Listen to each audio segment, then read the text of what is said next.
Perkenalkan, nama saya Teresia Elizabeth Siburian, saya dari kelas 11 IPA 4, dan saya akan mempresentasikan tugas sejarah saya, yaitu pengertian kolonialisme dan imperialisme. Siapa di antara kalian yang sering mendengar istilah kolonialisme dan imperialisme? Mungkin ada beberapa di antara teman-teman yang asing di antara keduanya kan? Nah, biar nggak bingung lagi, di artikel ini akan dibahas pengertian kolonialisme dan imperialisme. Maka dari itu, disimak terus ya. Nah, jadi begini. Dahulu, sekitar ratusan bahkan ribuan tahun yang lalu, ada beberapa negara yang melakukan penjajahan terhadap negara-negara lain. Tujuan menjajah sudah sangat jelas, yaitu ingin menguasai dan memperluas wilayah kekuasaan. Banyak dari negara-negara jajahan yang terus dikeruk sumber dayanya, baik alam maupun sumber daya manusia. Dengan begitu, negara penjajah semakin kuat dengan menguasai tempat vital atau strategis dari suatu wilayah. Dari sini, kita sudah tahu dong betapa buruknya kolonialisme dan imperialisme terhadap negara-negara yang dijajah. Maka dari itu, di sini kita akan menjelaskan lebih lanjut bagaimana sih kolonialisme dan imperialisme? Apa sih pengertian sebenarnya? Maka dari itu, disimak terus ya. Kolonialisme berasal dari kata koloni. Nah, koloni menurut bahasa Latin artinya permukiman. Upaya yang dilakukan negara-negara penguasa dalam rangka menguasai suatu daerah atau wilayah untuk mendapat sumber daya disebut kolonialisme. Kolonialisme umumnya dilakukan oleh negara-negara yang memiliki kekuatan militer yang kuat. Contohnya seperti Portugis, Spanyol, Belanda, dan Inggris. Negara-negara tersebut berhasil menguasai negara-negara lainnya, termasuk Indonesia. Selanjutnya, pengertian imperialisme. Imperialisme merupakan istilah yang berasal dari kata imperator, artinya memerintah. Nah, berarti imperialisme itu adalah suatu sistem dalam dunia politik yang bertujuan untuk menguasai negara lain dalam memperoleh kekuasaan atau keuntungan dari negara yang dikuasainya. Imperialisme sudah ada sejak abad ke-19 loh.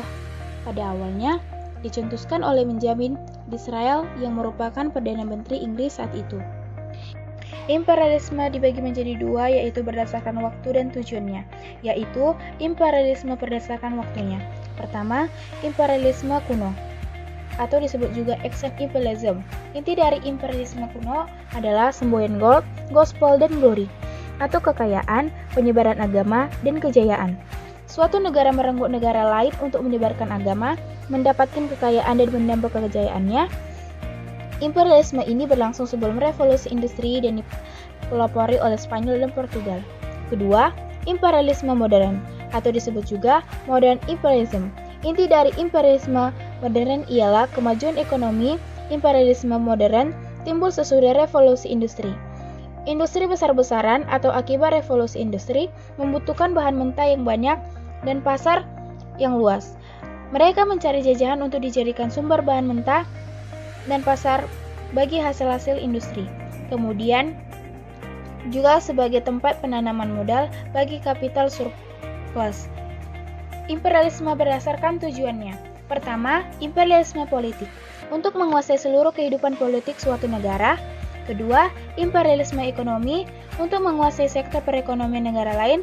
Ketiga, imperialisme kebudayaan untuk menguasai nilai-nilai kebudayaan suatu negara. Keempat, imperialisme militer untuk menguasai negara lain karena dianggap memiliki wilayah strategis yang bisa memperkuat pertahanan. Selanjutnya, persamaan kolonialisme dan imperialisme. Pertama, menguntungkan negara penguasa atau negara yang melakukan kolonialisme dan imperialisme serta membuat negara tersebut makmur. Sedangkan di sisi lain, negara yang menjadi korban menjadi sengsara. Kedua, kolonialisme bertujuan untuk menguasai dan menguras habis semua sumber daya yang ada dan kemudian dibawa ke negaranya. Ketiga, imperialisme bertujuan untuk menanamkan pengaruh pada semua bidang kehidupan negara yang bersangkutan. Bagaimana? Sudah semakin paham kan pengertian imperialisme dan kolonialisme? Ternyata kolonialisme dan imperialisme itu berdampak buruk loh terhadap negara-negara yang dikuasai, sehingga banyak kerugian yang dialami ketika negara penguasa itu berhasil melancarkan serangannya. Jadi, Sebagai anak-anak Indonesia, kita harus belajar supaya menjadi anak yang cerdas, sehingga kita bisa melindungi negara kita sendiri dari hal-hal tersebut. Sekian dari saya. Terima kasih, semoga bermanfaat. Maaf jika ada kesalahan atau perkataan saya. Mohon maaf ataupun juga terhadap video saya. Terima kasih.